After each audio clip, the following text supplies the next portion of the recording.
Well, historically we were a logging town, but I mean, if you look, there's no lumber leaving our area, which is really unfortunate. The things have changed here.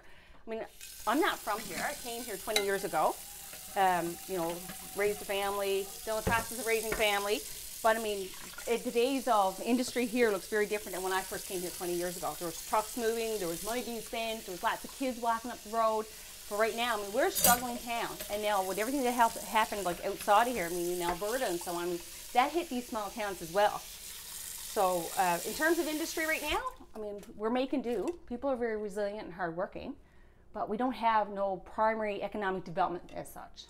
Right, so is there a future? I mean, is the decline, can you stop the decline? I don't know that we can. And I worry about that. I really do worry about that. Unless we can somehow be creative and innovative to come up with some great idea that we can sustain our young people. Because what's happening now is that we don't have a lot of young people left.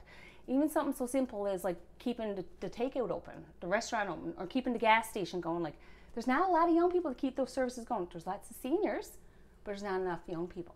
Right. So I mean, we talk about hitting essential services, but it's also hitting like small businesses.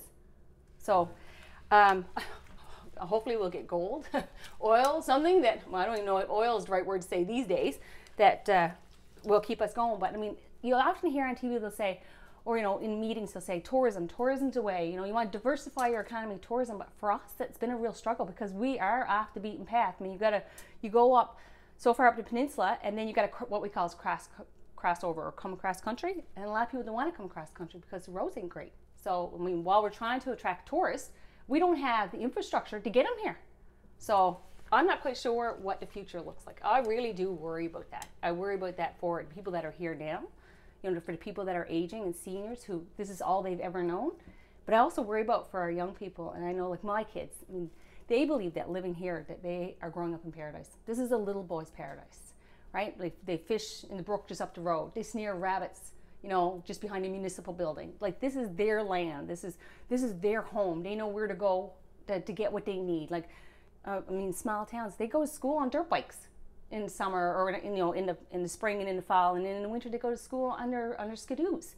I mean, so for the young people here, they think they have it all. You know, when people say, Sheila, what are you doing all the way up there? Like, what's keeping you busy? I say, I haven't got enough time in the day to get the things I need to get done. Like, there's always so much that needs to be done, or, you know, like, people up here are hardworking and they're busy. It's just that without work, you can't stay. So my kids will say, Mom, what's going to happen now when we finish the school? Are you going to be up there then? And I say, well, I don't know. It all depends. And I say, well, what about you? What are you going to do? And he said, they think that they're going to live here. They said, Mom, I want to stay here. I'm not going to go anywhere else. But I mean, I don't have that conversation with them, but I'm in the back of my mind thinking, how are you going to stay here? How would you support a family here?